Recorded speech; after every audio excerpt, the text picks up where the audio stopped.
కాంగ్రెస్ రాజ్యసభ సభ్యురాలు మాజీ కేంద్ర మంత్రి రేణుకా చౌదరి మనతో ఉన్నారు. రెండు తెలుగు రాష్ట్రాల్లో తాజా రాజకీయ పరిస్థితులతో ఆమెతో మాట్లాడతాం. రేణుకా చౌదరి గారు నమస్తే. నమస్తే. ప్రధాని మోడీ ఈ మధ్య ఒక బహిరంగ సభలో మాట్లాడుతూ ప్రజాబలం లేని వాళ్ళు, ప్రజాక్షేత్రంలో గెలవలేని వాళ్ళు బ్యాక్ డోర్ ద్వారా పార్లమెంట్లోకి ఎంట్రీ ఇస్తున్నారని అన్నారు. మీకు కూడా వర్తిస్తుందా? Non sense. ముందు ఆయన జాతకం చూసుకోమనండి. వాట్ ఈజ్ ఈ టాకింగ్? ఒక దేశ ప్రధానమంత్రి మధ్య ఆయన మాట్లాడే ప్రకటనలు అసహించుకునే పరిస్థితులు ఏర్పడుతున్నాయి. చాలా శోచనీయం. అంటే రాజ్యసభ అనేది పెద్దల సభ అంటాం. దాంట్లోకి చాలా ఎక్స్పర్ట్స్, రాజ్యాంగ నిపుణులు, లేదంటే సైంటిస్టులు, కళాకారులు రావాల్సింది. ప్రజాబలంలో గెలవలేని వాళ్ళు రాజ్యసభకు వస్తున్నారు రాజకీయ నాయకులు అంటున్నారు. ఆయనకు అసలు పార్లమెంట్ ఏంటి, కాన్స్టిట్యూషన్ ఏంటి తెలిసింటే ఆయన ఇలా మాట్లాడి ఉండేవాళ్ళు కాదు. దొంగ ఫోర్జరీ సర్టిఫికెట్లు, నేను చదువుకున్నానని చెప్పుకోవటాలు ఇవన్నీ లేవు.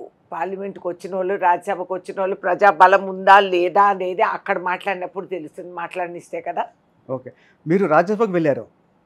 మిమ్మల్ని రాజ్యసభకు పంపించారా? ఖమ్మం రాజకీయాల నుంచి తప్పించారా? తప్పించదలుచుకుంటే పదవులు ఇవ్వాల్సిన అవసరం లేదు కదా అంటే మీకు మిమ్మల్ని గౌరవంగా ఖమ్మం నుంచి తప్పించి అని కొంతమంది ఏమన్నా పగటి కళలు అంటున్నారా? ఖమ్మం జిల్లా ఆడబిడ్డని, అది శాశ్వత పదవి. ఓడిపోయినా గెలిచినా అక్కడే ఉన్నాను. ఆ జిల్లా అభివృద్ధికి నేను చేపట్టిన కార్యక్రమాలు ఇంకెవరు కూడా మ్యాచ్ చేయలేరు. కానీ గొప్పగా చెప్పుకుంటా. కానీ ఖమ్మం అంటే గుర్తొచ్చే పేరు రేణుకా చౌదరి. మీరు అక్కడి నుంచి 2 సార్లు ఎంపీగా గెలిచారు. ఎందుకు ఈసారి మీరు టికెట్ రాదని భయపడ్డారా? టికెట్ వచ్చినా గెలవలేను అని రాజ్యసభకి వెళ్ళారా? సవాలే లేదు. నేను టికెట్ అడిగే సమస్య లేదు. నేను అడగలేదు. రాజ్యసభ నాకు చాలా అదృష్టమని నేను భావిస్తున్నాను. ఖర్గే గారు నిర్ణయం తీసుకొని, రాష్ట్ర ముఖ్యమంత్రి గారు రేవంత్ రెడ్డి గారు నిర్ణయించి నాకు రాజ్యసభ ఇవ్వటం, నేను అనుకుంటాను ఇవాళ నాకున్న అనుభవం, నాకున్న ఇది, నాకు రాజ్యసభ కూడా కొత్త కాదు. మీరు మర్చిపోయారు, నా మొట్టమొదట పార్లమెంట్ రంగప్రవేశం త్రూ రాజ్యసభ. నేను అప్పుడు యంగెస్ట్ మెంబర్. సో ఇవాళ ఈ వయసుకు వచ్చే హ్యాపీ. నేను ఇవాళ ఎలక్టరల్ పాలిటిక్స్ కంటే కూడా I will be useful in parliament. ఇవాళ వ్యాప్తంగా మీరు గమనిస్తే క్లిష్ట పరిస్థితుల్లో ఉంది ఇవాళ ప్రజాస్వామ్యం. అసలు ముఖ్యమైన బిల్స్ అన్నీ కూడా దున్నుకుపోతూ చర్చ లేకుండా పాస్ చేసుకోవటం చాలా శోచనీయం. ఇటువంటి పరిస్థితుల్లో మాలాంటి వాళ్ళు పార్లమెంటు రాజ్యసభలో ఉండటం అవసరం. కాంగ్రెస్ పార్టీ భావించారు, మేము అక్కడ ఉంటాము, మేము చేసి చూపెడతాము. అంతే తప్ప గెలవలేని భయంతో మీరు పోటీకి దూరంగా గెలవలేనండి. ఇవాళ రోజు ఖమ్మం జిల్లాలో మా 9 అసెంబ్లీ సీట్స్, కొత్త కాదు ఖమ్మంకి, గతంలో కూడా మేము గెలిపించాము. అండ్ 1,50,000 మెజారిటీ ఉంది మాకు. ఎవడొచ్చినా అల్పాయాసంగా గెలిచే సీట్ అది. నేను ఇంట్లో కూర్చొని గెలిచే సీట్ అది. ఓకే, ఖమ్మం కాంగ్రెస్లో 4 స్తంభాలు అటు నడుస్తుంది. అవును. ఒక స్తంభం రేణుకా చౌదరి, తుమ్మల నాగేశ్వరరావు, బట్టి విక్రమార్క, పొంగురెడ్డి శ్రీనివాసరెడ్డి. ఈ నలుగురి మధ్యలో 4 స్తంభాలు కాదు, పునాది రేణుకా చౌదరి. ఓకే, దానిపైన ఇప్పుడు వచ్చినారు 3 స్తంభాలు. 4 స్తంభాలు అట కాదు, పునాది వేసింది రేణుకా చౌదరి. ఆ ఫౌండేషన్ మీదే అందరూ జెండాలు ఎత్తి తిరుగుతున్నారు ఈ కాలం. Very good. రాని చేసి చూపెట్టి. మీ నలుగురి మధ్య కార్యకర్తలు నలిగిపోతున్నారా? వాస్తవం, నలిగిపోతారండి. పాత కాంగ్రెస్సు, పునాదులతో పాటు పనిచేసిన కాంగ్రెస్సు, కంఠాలు చించుకొని పార్టీ కోసం గొంతెత్తి అరిసిన కాంగ్రెస్సు, కమ్యూనిస్టులతో పోరాడి హత్యలకు బలైన కాంగ్రెస్సు, టీఆర్ఎస్ 10 సంవత్సరాలు మా పైన వేసిన నిందలు, మా పైన పెట్టిన పీడీ కేసులు, భూస్వాములుగా మా భూములన్నీ దున్నుకొని ఇవాళ పువ్వాడ అజయ్ గారు మా పార్టీనే కాదు, కనీసం అది అనుకోవాలి, ఆయన చాలా లిబరల్ మ్యాన్. ఎందుకంటే వాళ్ళ పార్టీ వాళ్ళని కూడా ఎలా కూనీ చేయాలనేది మాట్లాడేది ఇప్పుడు వైరల్ అయిపోయింది. అది బహిరంగంగా వచ్చింది. ఒకటికంట తలను శరీరం వేరు చేసేయాలంట, ఇంకోటి కాళ్ళు ఎరగొట్టాలంట. ఎవరి గురించి మేడం? పువ్వాడ అజయ్ గారు చెప్తున్నారండి. ఎవరి గురించి చెప్తున్నారు? ఆయన ఓన్ వర్కర్స్ గురించి, బీఆర్ఎస్ వర్కర్స్ గురించి. కాబట్టి ఇటువంటి రాజకీయాలను ఎదుర్కొన్న నా పాత కాంగ్రెస్ క్యాడర్ ఎవరైతే ఉన్నారో వాళ్ళు కొంచెం ఫీల్ అవుతున్నారు. కానీ భవిష్యత్తులో నాకు పూర్తి నమ్మకం లోక్సభ ఎన్నికల తర్వాత ఏదేదైనా తెగించి కాంగ్రెస్ పార్టీని మళ్ళీ కూడా గెలిపించుకున్న వాళ్ళు కాబట్టి ఈ ఎన్నికలు అయిపోయిన తర్వాత అందరికీ సర్దుబాటు చేసి అందరూ హ్యాపీగా ఉండే పరిస్థితులు ఏర్పాటు చేస్తారు. ఇప్పుడేమన్నా ప్రస్తుతం ఖమ్మం కాంగ్రెస్లో పార్టీలోకి కొత్తగా వచ్చిన వాళ్ళ ఆధిపత్యం కనిపిస్తోందా? ఆధిపత్యం అంటే కొత్తగా వచ్చారు వాళ్ళు, మంత్రులు కూడా చేశాం కదా. మంత్రి ప్రోటోకాల్ ఎంతైనా వాళ్ళకు ఉంటుంది. సో ఉన్నప్పుడు వాళ్ళు వచ్చినప్పుడు వాళ్ళు కూడా వాళ్ళ కార్యకర్తల్ని బీఆర్ఎస్లో ఉన్న వాళ్ళని తీసుకురావటం జరిగింది. కాబట్టి వాళ్ళకి వాళ్ళు ప్రాతినిధ్యం ఇచ్చుకోవాలి, కొత్త పార్టీలో వాళ్ళ గ్రౌండ్ తయారు చేసుకోవాలనేది ప్రయత్నం చేయటం సహజం. దట్స్ ఓకే, మాకేం కొత్తగా. కానీ అప్పటికే కాంగ్రెస్లో ఉండి మీరు అన్నట్టుగా 10 ఏళ్ళు పోరాటం చేస్తున్న వాళ్ళ మీద వాళ్ళకు కొంత అసంతృప్తి ఉండే మాట నిజం కాదు. వాస్తవం సహజం. అది ఒక మనిషి అన్నాక ఫీల్ అయ్యే వాస్తవాలు అవి. బట్ నో ప్రాబ్లం, ఇంకా టైం ఉంది మనకి. వచ్చే 5 సంవత్సరాల్లో అంతలోపే వీళ్ళందరినీ కూడా సర్దుబాటు చేసి అందరినీ ఇంటిగ్రేట్ చేసుకుంటూ పోతాము. పొంగులేటి శ్రీనివాస్ రెడ్డి గారు కూడా ఇన్ఛార్జ్గా ఉండి ఇప్పుడు కార్యకర్తల్ని కలుపుకొని ఆయన పని చేసుకుంటున్నారు. So it's a good thing. Renuka Chowdary గారికి బట్టి విక్రమార్కకి ఏంటి గొడవ? మొన్న మీరు ఖమ్మం సభలో మీరు పదవులు కావాలి కానీ పనులకు రారు, మీటింగ్లు రాని అన్నప్పుడు ఒక గొడవ జరిగింది. బట్టి మనుషులు వచ్చి మీ పట్ల కొంత అభ్యంతరం చేశారు. తప్పు కాదా అది? ఇది ఫస్ట్ టైమే కాదు.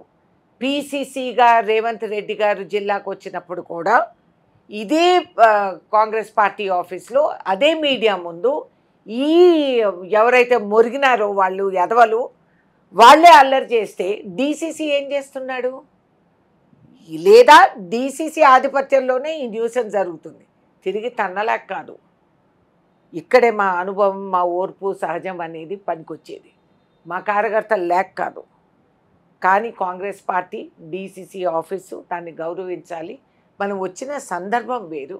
ఎన్నికల్లో ఒక అభ్యర్థిని పరిచయం చేయడానికి వచ్చాము. కనీస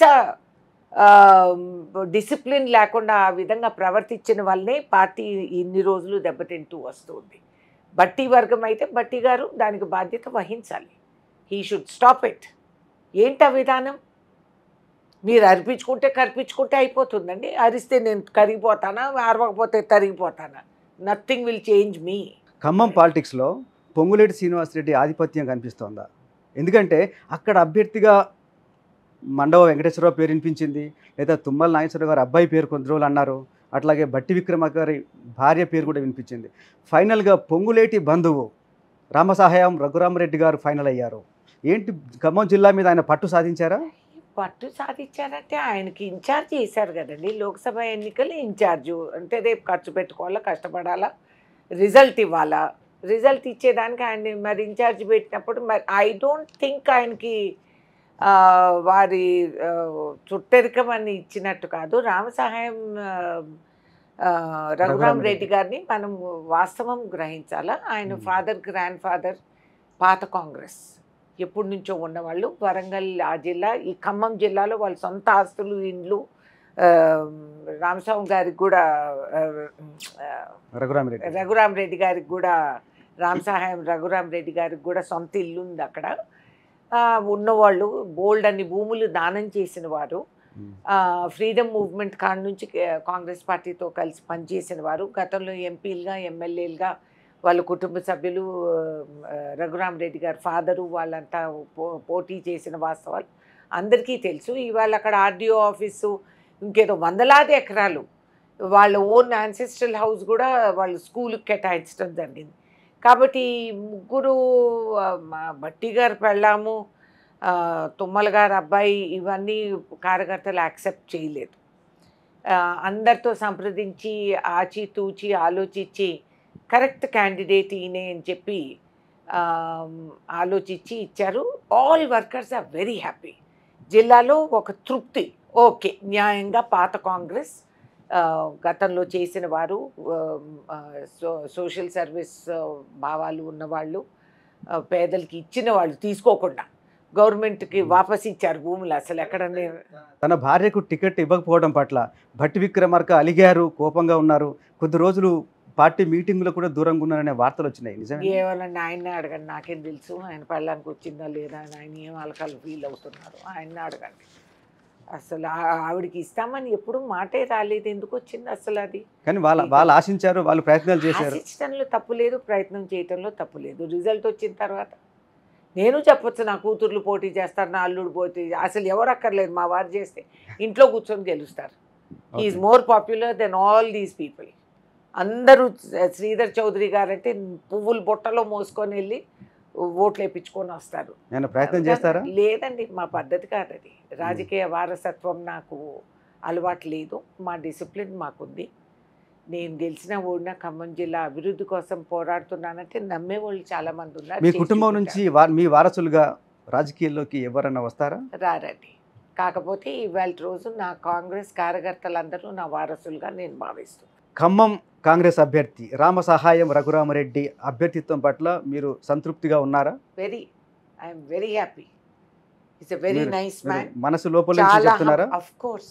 నేను నాకు అలవాట ఇట్లా నాటకాలు వేయటం, ఉన్నమాట ఉన్నాడు చెప్తాను, కాడు మొహం అంటే టాలరేట్ చేయనని అనేస్తాను అట్లుంటే. But is a very refined man, very refined. And నాకు పూర్తి నమ్మకం, రాజ్యసభలో నేను, లోక్సభలో వారు ఉండి, అండ్ ఇక్కడ రాష్ట్రంలో మనం ముఖ్యమంత్రి గారు, జిల్లాకు 3 మంత్రులు, వీళ్ళందరూ మేము ఒక ఫస్ట్ క్లాస్ ఏ టీం లాగా తయారయ్యి కేంద్రంలో పోరాడి తీసుకురావాల్సిన అభివృద్ధి కార్యక్రమాలన్నీ కూడా రాష్ట్రానికి మేము తీసుకురాగలుగుతాము. I'm very confident about that. And is a wonderful individual, చాలా హంబుల్ మనిషి, చాలా వినయంగా సౌమ్యుడు పాపం. ఆయన ఈ గలీజు రాజకీయాలకు అలవాటు పడిన వ్యక్తి కాదు.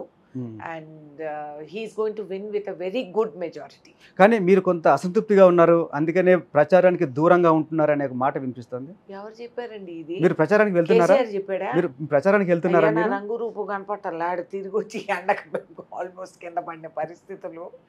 మేము అక్కడే తిరుగుతున్నా, రేపు కూడా మళ్ళీ అక్కడే, మళ్ళీ ఎలక్షన్ అయినాకే వస్తాను.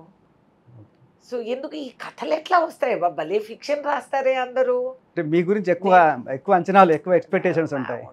ఉన్ని మంచిదే. రేణుకా చౌదరి అసెంబ్లీ ఎన్నికల సందర్భంగా ఢిల్లీకి వెళ్ళి కమ్మ సామాజిక వర్గానికి ప్రాతినిధ్యం ఉండాలని చెప్పేసి కొంత లాబింగ్ చేశారు. అవును, చెయ్యాలి. ఏమన్నా సాధించారా? కొన్ని వచ్చారు సీట్లు, నాకు ఇష్టం లేదు ఆ క్యాండిడేట్స్. కొంతమందికి ఇచ్చారు, అనవసరంగా ఇచ్చి ఓడిపోయామనే పేరు వస్తుందనేది నా సంతాపం, నా ఇది. I don't want that. మాట్లాడి చేసింటే బాగుండేది, అవ్వలేదు. ఒక అవకాశం కలిగించారు, మళ్ళీ కూడా వస్తుంది. కానీ అదే మీరు లోక్సభ ఎన్నికల సందర్భంగా ఎందుకు మీ సామాజిక వర్గం కోసం ఎందుకు నోరెత్తి మాట్లాడలేదు? ఎవరు చెప్పారు నేను మాట్లాడలేదని? లాబింగ్ చేశారా? ఎందుకు చేయలేదని అనుకుంటున్నాను. అంతకుముందు అసెంబ్లీ ఎన్నికల సమయంలో మీరు ఢిల్లీకి వెళ్ళారు, మీడియాతో మాట్లాడారు, ఓపెన్ గా చెప్పారు. మరి ఈసారి మాత్రం మీరు ప్రయత్నం చేసినట్టు ఎక్కడ వార్తలు రాలేదు. మీకు వార్త రాకపోతే సీక్రెట్ గా చేశారా? అది కాదు, అది సీక్రెట్ గా ఏం లేదు, బహిరంగంగానే మాట్లాడాను. మీడియాకి చెప్పకపోతే అది నిజం కాదనుకుంటే ఎట్లబ్బా? అంటే మీకు రాజ్యసభ వచ్చింది కాబట్టి ఇక కమ్మ సామాజిక వర్గానికి న్యాయం జరిగినట్టే అనుకుంటున్నారా? Not at all. నిజంగానే మాండవా గారికి అసలు నిజామాబాద్ ఇవ్వాల్సింది, ఆయన అక్కడ స్థానికులు. ఆయన అక్కడి నుంచి ఇక్కడ మైగ్రేట్ అంటే కార్యకర్తలు ఒప్పుకోలేదు. కానీ వాస్తవానికి మాండవా గారికి నిజామాబాద్ ఇవ్వాల్సింది. ఆల్రెడీ మన జీవన్ రెడ్డి గారు was already sitting MLC. So అనవసరంగా 2 సీట్లు గెలికినట్టు అయింది ఇప్పుడు. సో అది ఇచ్చుకుంటే బాగానే ఉండేది. ఆయన అక్కడి నుంచి అన్ని ఖమ్మం జిల్లాలోనే కమ్మాసా, రాష్ట్ర వ్యాప్తంగా ఇంకెక్కడా లేరా? ఇవ్వాలంటే ఎక్కడైనా ఇవ్వచ్చు. నీకు ఎల్బీ నగర్ కమ్మ, నీకు జూబ్లీ హిల్స్ కమ్మ, షేర్లింగంపల్లి కమ్మ డామినేషన్, మన అదేంటి మన మల్కాజ్గిరి కమ్మ. సో కావాలంటే నిజంగానే ఖమ్మ పాపులేషన్ నిజంగా ఇవ్వదలుచుకుంటే ఇవన్నీ సీట్లే లేదు. ఖమ్మంలో ఇవ్వకపోతే ఖమ్మ సామాజిక వర్గానికి నేను న్యాయం చేయలేదంటే అది చాలా సిల్లీ, ఇమ్మెచ్యూర్. రాష్ట్రంలో తెలంగాణలో 17 లోక్సభ స్థానాలు ఉన్నాయి, ఒక్క స్థానం కూడా ఖమ్మ సామాజిక వర్గానికి ఇవ్వలేదు. దాని పట్ల మీ రియాక్షన్ ఏంటి? ఇట్స్ అన్ఫేర్, అన్యాయం. ఇవ్వాల్సింది.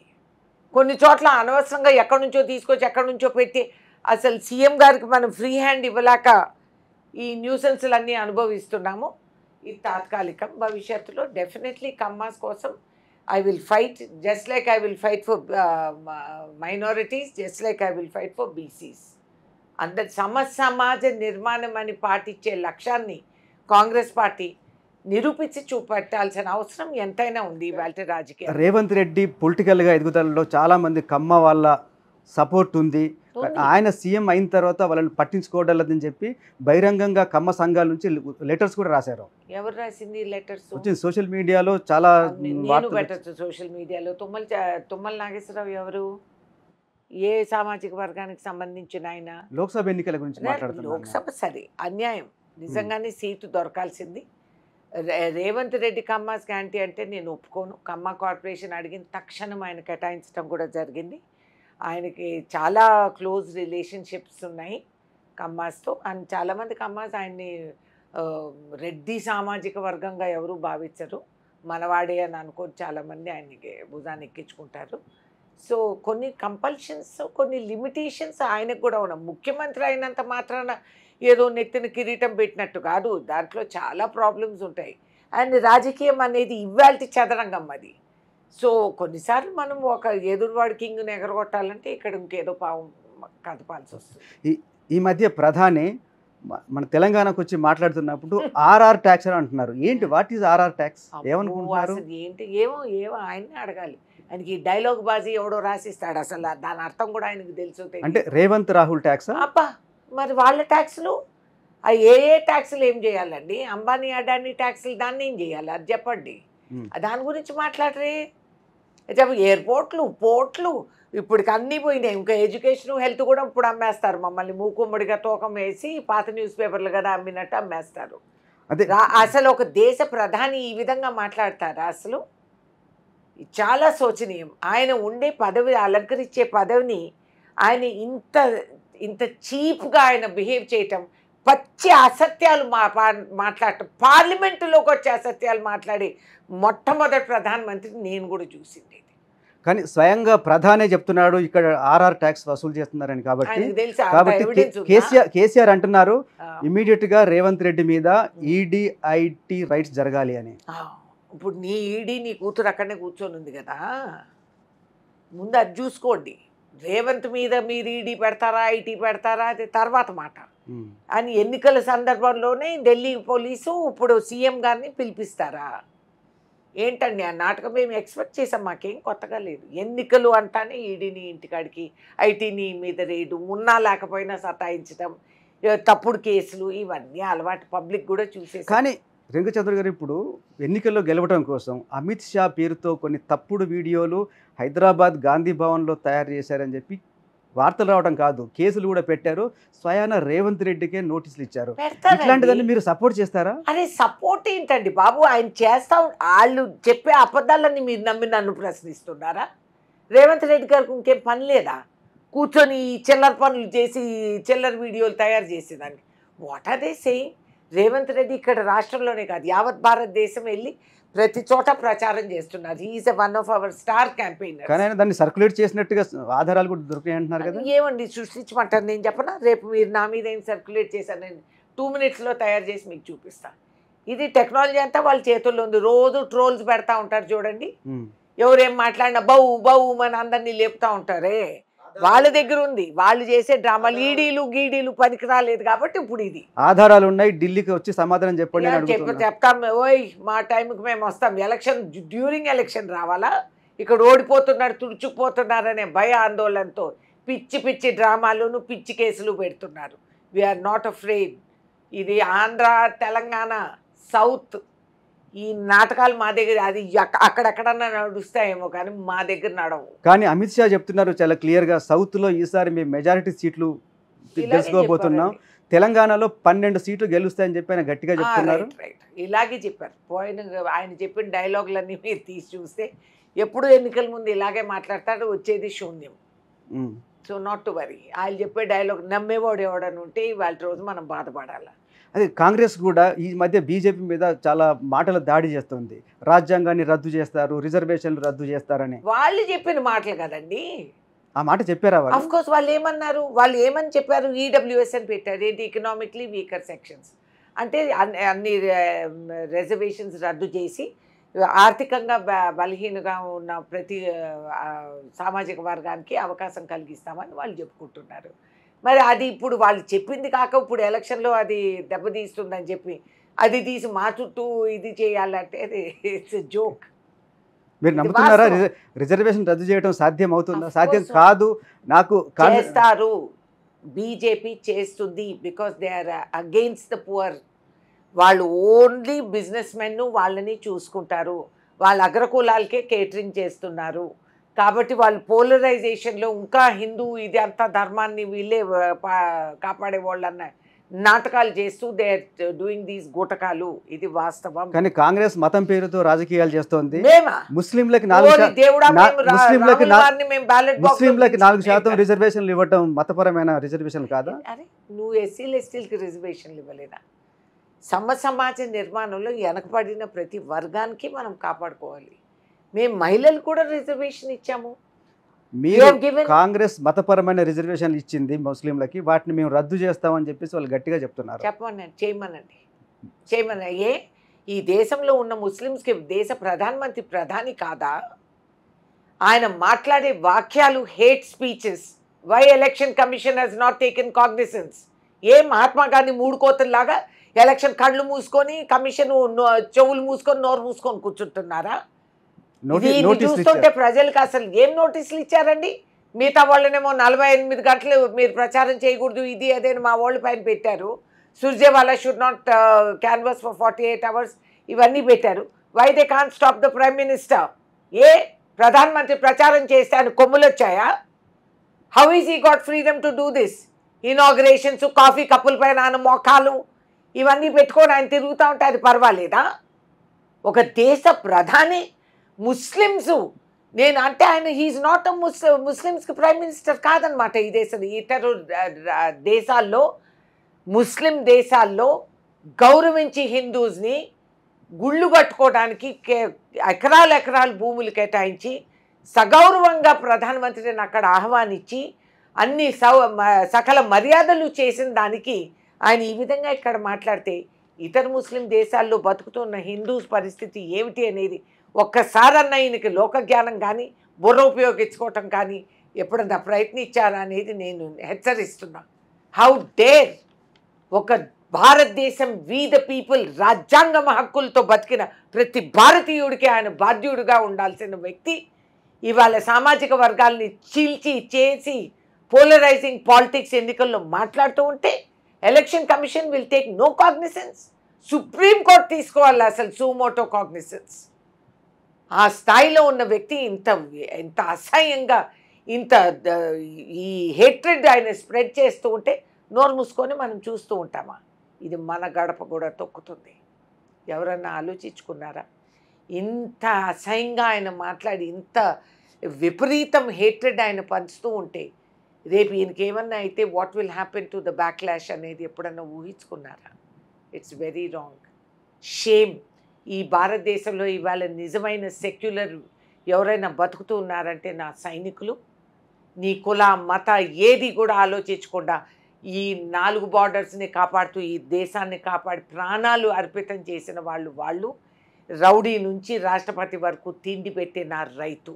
వీళ్ళిద్దరికీ కులాలు మతాలు లేవండి, లేవు సార్. ఈ విధంగా ఒక దేశ ప్రధాని మాట్లాడితే వాళ్ళు ఏం ఆలోచించుకుంటారనేది కూడా లేదా? అధికార దాహం, పదవి వ్యామోహం. ఆహా, ఇంత ఇదిగా ఆయన విచ్చలవిడిగా ఆయన ప్రవర్తిస్తూ ఉంటే చూసి అసహించుకుంటున్నారు. భవిష్యత్తులో రిజల్ట్స్ తెలిసిపోతాయి.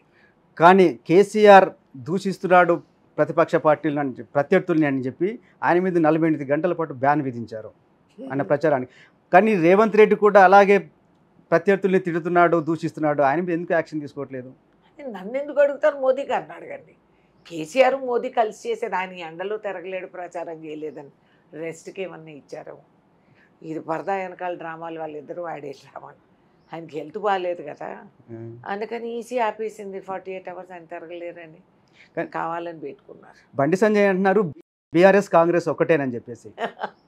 బండి సంజయ్ గారు పాపం, పూర్ ఫెలో. ఆయన చాలా సిన్సియర్గా పనిచేసుకుంటూ ఉంటాడు. ఆయనే బలి చేసిన బీజేపీ. ఫోన్ ట్యాపింగ్ కేసులో చాలా ఒక నలుగురు పోలీస్ ఆఫీసర్లను అరెస్ట్ చేశారు. వాళ్ళు చాలా స్పష్టంగా కేసీఆర్ పేరు చెప్పినా కూడా రేవంత్ రెడ్డి సర్కార్ ఎందుకు చర్యలు తీసుకోవటం లేదని బండి సంజయ్ అడుగుతున్నారు. ముందుంది ముసళ్ళ పండగ, 4 రోజులు ఆగండి.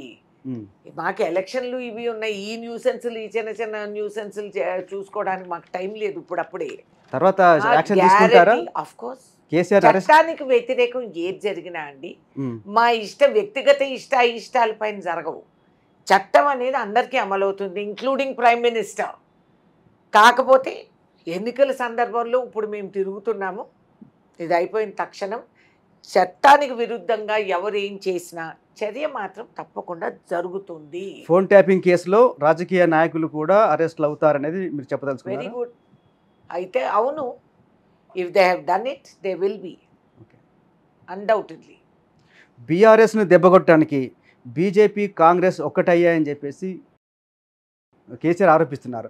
చాలా చోట్ల బీజేపీని గెలిపించడానికి కాంగ్రెస్ వాళ్ళు డమ్మీ క్యాండిడేట్స్ని పెట్టారని కూడా చెప్తున్నారు.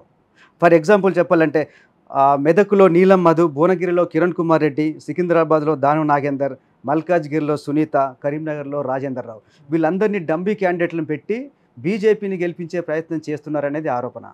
పాపం కేసీఆర్ ఇప్పుడు ఏమన్నా నేను పట్టించుకోనండి. పాపం ఆయన పాపం ఓడిపోయి ఆయన ఏం చేయాలో తెలియదు. ఆ కొడుకు ఒక లైబిలిటీ ఆయన తలకాయ మీద, కూతురేమో ఈడీలో కూర్చొని ఇంకేం చెప్తారు, ఇవే చెప్పుకుంటారు.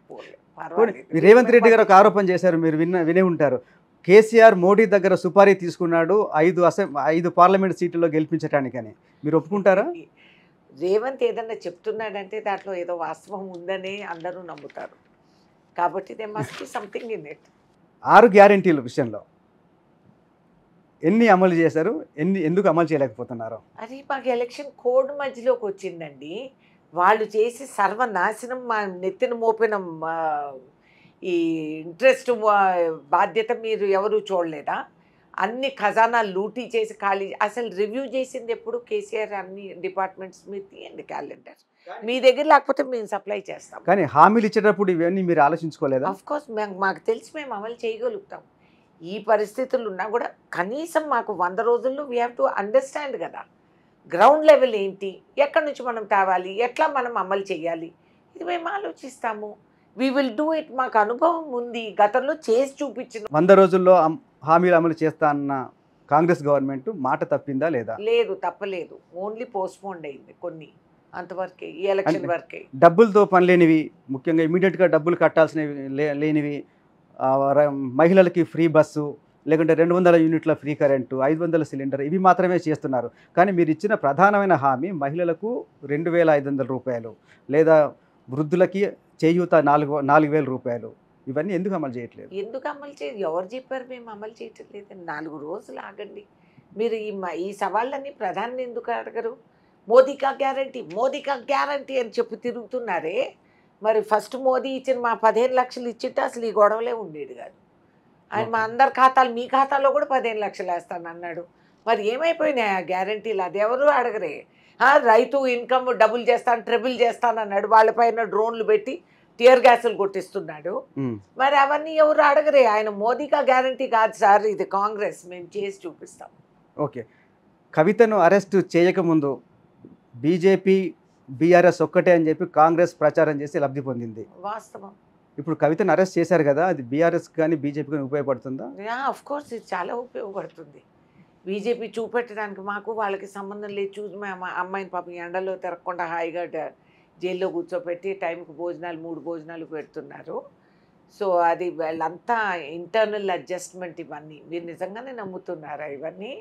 కవిత అరెస్ట్ అయితే మీకు ఏమైనా బాధ ఉందా? బాధ ఏమి లేదా? ఏ ఆడపిల్లని అరెస్ట్ చేసినా ఐ ఫీల్ బ్యాడ్. వాస్తవంగా యాజ్ అ ఉమెన్ ఏ ఆడపిల్లని అరెస్ట్ చేసినా, వాస్తవాలు లేకుండా హెరాస్మెంట్ చేసినా I will always feel bad. నేను ఏ పార్టీ అన్నా కానీ ఎక్కడన్నా కానీ మహిళలకి నేను ఐ విల్ ప్రొటెక్ట్. మీరు గమనిస్తే నా కెరియర్లో ఎక్కడ కూడా మహిళలు పోటీ చేసిన చోటకు కూడా నేను వ్యతిరేకం ప్రచారం చేయను. మామూలుగా I don't do it because నా సిద్ధాంతం నాకుంది. మగవాళ్ళు ఉన్న చోటకి వెళ్తాను కానీ ఆడపిల్లలు పోటీలు చేసే చోట ఐఎమ్ వెరీ హ్యాపీ. దొరికిందే అవకాశం, ఆడపిల్ల ఏ పార్టీ అయినా సరే పైకి వస్తే ఐఎమ్ వెరీ హ్యాపీ అని చెప్పి నేను ఆలోచిస్తాను. నేను కాంటెస్ట్ చేసేది కూడా రిజర్వ్ సీట్లలో కాదు కదా. I always contest in general seat. So నేను నా పోరాటం అది. కాకపోతే కవితని అరెస్ట్ చేయటం చాలా శోచనీయం. దాంట్లో వాస్తవాలు ఉంటే మాత్రం it is regretful. Kavitha is a smart girl, very intelligent women. నిజంగానే ఇట్లా న్యూసెన్స్లో ఆమె ఇరుక్కుందా, లేకపోతే ఇంకోరిని ఇరికిచ్చిందా, అసలు ఆ దారి దిగాల్సిన అవసరం ఏం పట్టింది అనేది నాకు అర్థం కావట్లేదు. మీరు నమ్ముతున్నారా? Unnecessary, yes. మీరు ఏమనుకుంటున్నారు? ఏమో నాకు I don't know the fact కదా. ఫ్యాక్ట్ తెలవాలి. తెలియకుండా ఒకరిపైన ఆరోపణలు వేసేది మంచిది కాదు. So let us examine facts బయటకు వచ్చినప్పుడు చూస్తాం. ఓకే. తెలంగాణలో 12 సీట్లు బీఆర్ఎస్కి వస్తే సర్కారు మెడల్ వంచుతామని చెప్పి కేసీఆర్ అంటున్నారు. పాపం పగటికల జిఎస్టీ లేదు కదండి. కానీ ఏమన్నా అండి, I forgive him for he knows not what he says. ఎన్ని సీట్లు వస్తాయి అనుకుంటున్నారు కాంగ్రెస్? మాకు వచ్చే సీట్లు మాకు వస్తాయి. మేము 17 గెలవాలనే ధీమాలో మేము దిగాం రంగంలోకి. We're fighting for every seat. Okay. వాళ్ళకి వస్తాయా లేదా అనేది డౌట్. మీకు ఎన్ని వస్తాయి అనుకుంటున్నారు? మాకు అన్నీ వస్తాయి సార్. మాకు మినిమం 14, మినిమం, ఇంకా పైన వస్తాయి. 14 మీకే వస్తే మిగతా పార్టీలకు ఏం రావనుకుంటున్నారు? ఏమొస్తాయండి, 1 అందుకే 14 నేను చెప్తా ఉండేది. ఏపీలో కాంగ్రెస్ ప్రభావం ఎట్లా ఉండబోతుంది? మీరు రాజశేఖర రెడ్డి గారి కూతుర్ని ఒక ఆయుధంగా దించారు. ఏపీలో ప్రభావం ఎట్లా ఉండబోతుంది? ఏమండి, మేము దించే ఆయుధం కాదు, ఆయన చేసుకున్న స్వయం కృషి. ఇటు తల్లి, అటు చెల్లి, అటు బాబాయ్, ఇటు ఇంకోడో, అందరినీ కత్తిరింపు, నరికేయటం, కొరికేయటం. ఏంది అదవ రాజకీయాలు? ఒక సామాజిక వర్గాన్ని తొక్కేసి వాళ్ళని అన్నీ చేసి 1600 రోజులు అక్కడ అమరావతి రైతులు పోరాడుతుంటే పోలీసుల్ని పెట్టి వాళ్ళని నానా హింసలు పెట్టి ఆయనకు థ్యాంక్ యూ చెప్తున్నా. ఎందుకంటే గడప దాటిపోని ఆడమనిషి ఇవాళ ఇంట్లోకి తిరిగి వెళ్ళేదానికి రెడీగా లేదు. కత్తుల్లాగా తయారై దే ఆర్ యాక్టివిస్ట్. ఎంత బ్రహ్మాండం! It should be documented. Amaravati రైతుల పోరాటం పేపర్లకు అన్నిటికీ మీడియా వాళ్ళకి ప్యాకేజీలు ఇచ్చి అసలు ఒక్క మాట బయటికి రానిలేదు నేషనల్ మీడియాలో. ఇవాళ నేను చెప్తున్నాను, జోషిని చెప్తున్నాను, పోతాడు. Going gone. టాటా జగన్. అంటే ఎవరిని నరుక్కుంటావో ఇంకో చూస్తాం, నాలుగు కొరుక్కొని కూర్చోమని ఎలా చెప్పగలుగుతున్నారు? అంటే మీ కోరిక లేదంటే ఆధారాలతో చెప్తున్నారు? ఆధారాలతో చెప్తున్నాను. ఆయన చుట్టూ ఉండే వాళ్ళందరూ యధవలే. వాళ్ళందరూ వాళ్ళ సొంత జాతకాలు మీరు చూస్తే వాళ్ళు ఎంత అసహించుకోవాల్సిన ప్రవర్తనలు వాళ్ళ చుట్టూ ఉన్నారు. ఎవరు ఆయన చుట్టూ ఉన్న చాలా మంది ఎమ్మెల్యేస్ ఉన్నారు. సో వాళ్ళందరి జాతకాలు ప్రజలు చూసేశారు. అన్నీ అయిపోయింది. ఆ సినిమా అయిపోయింది. గాన్. Flop show. ఈసారి ఏపీలో కాంగ్రెస్ ఖాతా తెరవబోతుందా? ఏమండి, కాంగ్రెస్ ప్రయత్నం అనేది ఒకటి జరుగుతూ ఉంది. కొన్ని తప్పులు కూడా జరిగినాయి కాంగ్రెస్తో, నేను కాదంటం లేదు. అండ్ చాలా ఆలస్యంగా అక్కడ మనం అందుకోవటం జరుగుతూ ఉంది. కొంతమంది ఆడు ఉన్న నాయకులు పాపం వాళ్ళ ప్రయత్నాలు వాళ్ళు చేస్తున్నారు. అది ఇంకా కొంచెం సెటరైట్ చేసుకోవాలనేది నా వ్యక్తిగత అభిప్రాయం. ఇది పార్టీ అభిప్రాయం కాదు. ఉన్నమాట ఉన్నట్టు చెప్పేది నాకు అలవాటు కాబట్టి ఐఎమ్ టెలింగ్ యూ. అండ్ ఇంకా కొన్ని జాగ్రత్తలు మనం పడాల్సింది. ఏదేదైనా జగన్ పోతాడు. మీ మొహంలో చాలా ఆనందంగా అనిపిస్తోంది జగన్ పోతాడని చెప్పినప్పుడు. అవును, పట్టిన పేడ వదులుతుంది రాష్ట్రానికి. ఆ దుర్మార్గాన్ని అరికడతాం. అంతమందిని ఆయన వేడిచ్చి అబ్బో అసలు నరికేయటం కొరికేయటమే. ఇష్టం వచ్చిన రాజకీయాలు ఆయన చేస్తున్నాం. ఇంక మేమెంత లెక్క అండి బాబో. సొంత తల్లిని, చెల్లిని, బాబాయిని అందరినీ నరికేసుకుంటూ తిరుగుతున్నాడు. ఆ విధంగా కుటుంబాన్ని కాపాడలేనోడు నిన్ను నన్ను కాపాడతాడు. కానీ వైఎస్ జగన్ చెప్తున్నాడు ఇదంతా కాంగ్రెస్ అండ్ రేవంత్ రెడ్డి అటు చంద్రబాబు చేస్తున్న కుట్ర, మా కుటుంబాన్ని విడదీసిన పాపం వాళ్ళేదని చెప్తున్నాడు. అబ్బా, మేమేమన్నా నీ బాబాయిని చంపామా? ఎవరన్నా అన్నా నిన్ను చంపింది? చెప్పు రాజా. నీ చెల్లిని కత్తిరించి పంపించేసింది ఎవరు రాజా? నీ తల్లిని కాదని చెప్పి తరిమేసుకుంది ఎవరు? మేమా? కాంగ్రెసా? చంద్రబాబా? లేదే, కాదే. చేసుకున్నంత నువ్వే. నీ స్వయం కృషి, నీ మెంటల్ కేసు అందరికీ, నువ్వు స్కూల్ కాడి నుంచి అందరికీ తెలుసు.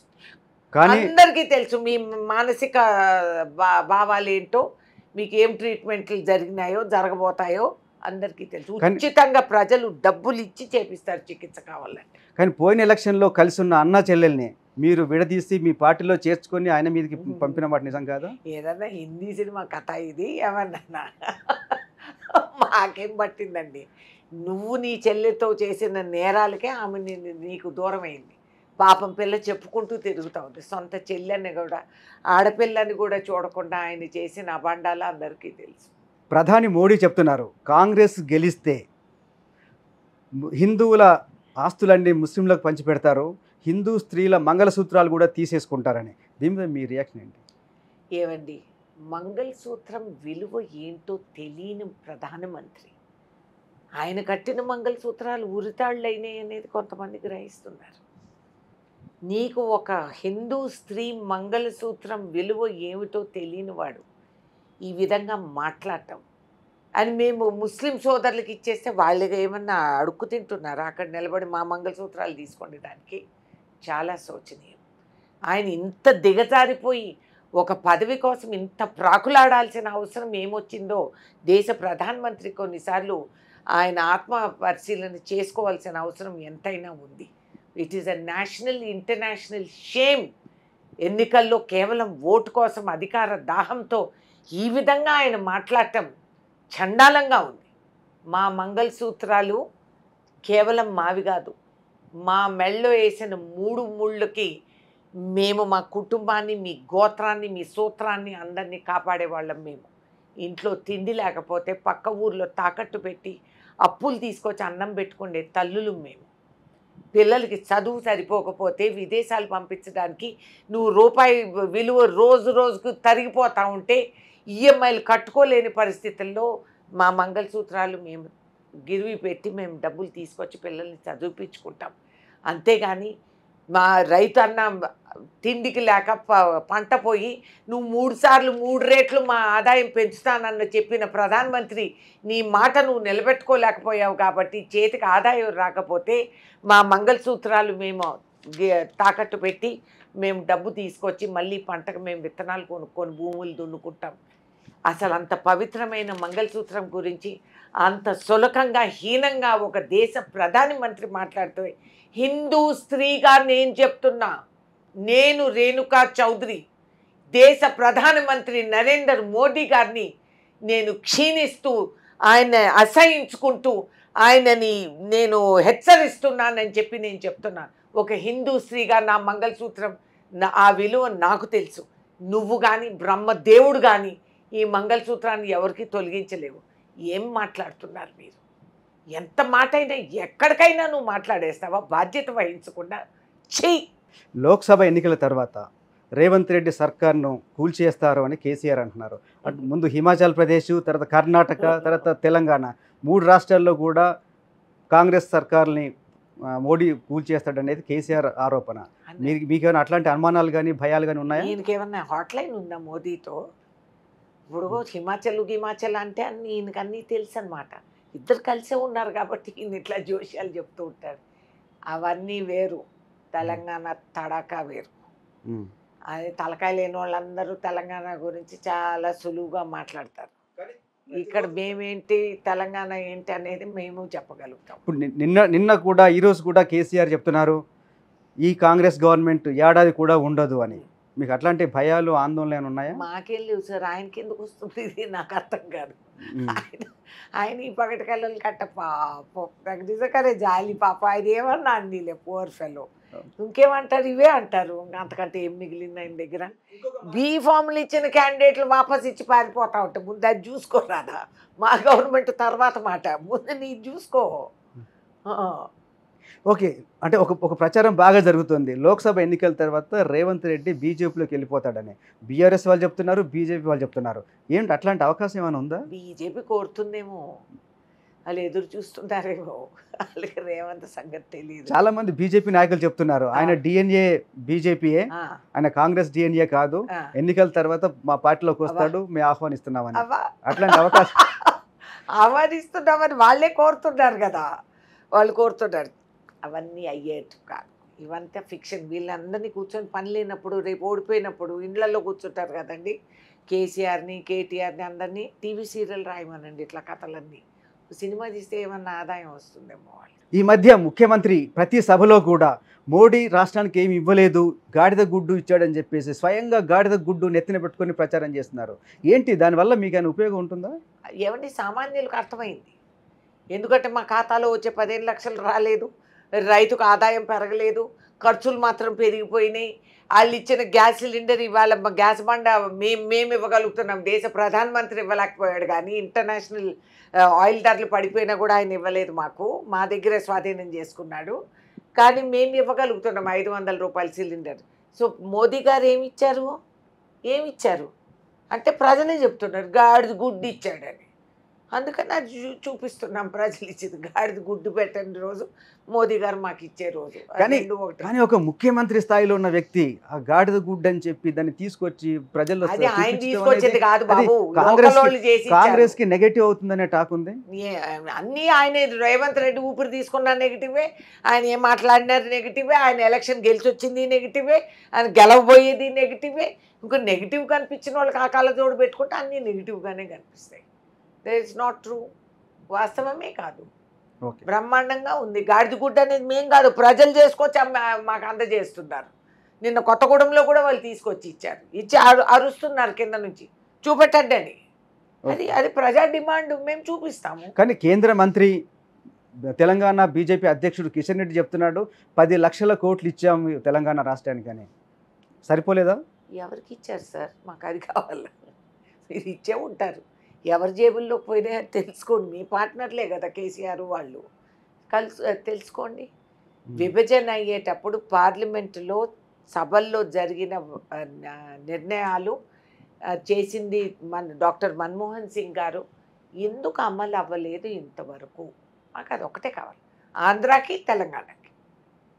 విభజన అయ్యేటప్పుడు ఒక నిర్ణయం మూకుమ్మడిగా అందరు తీసుకున్న నిర్ణయాలు, సోనియా గాంధీ వ్యక్తిగా తీసుకున్న నిర్ణయాలు కాదు, పార్లమెంటు సభల్లో అందరూ కూడా చర్చించి తీసుకున్న నిర్ణయాలు. Why have they not been established? Parliament డెమోక్రసీని మీరు అంగీకరిస్తే ఈ పాటికి అమలు అయిపోవాల్సింది. పార్లమెంటు లెక్కలేదు, నేనే ముఖ్యమంత్రి, నేనే దేశ ప్రధానమంత్రి, వీళ్ళు ఆడుకుంటా ఉంటే ఈ రాష్ట్రం ఫుట్బాల్ అనుకుంటున్నారా? తెలంగాణ ఏంటి, మా తడాకా ఏంటి అనేది ఇప్పుడు రుజువు చేసి చూపిస్తాం. మీ చేతకంతనం పక్కన పడుకోండి కాదు, కొద్ది రోజులు మేము చేసి చూపిస్తాం.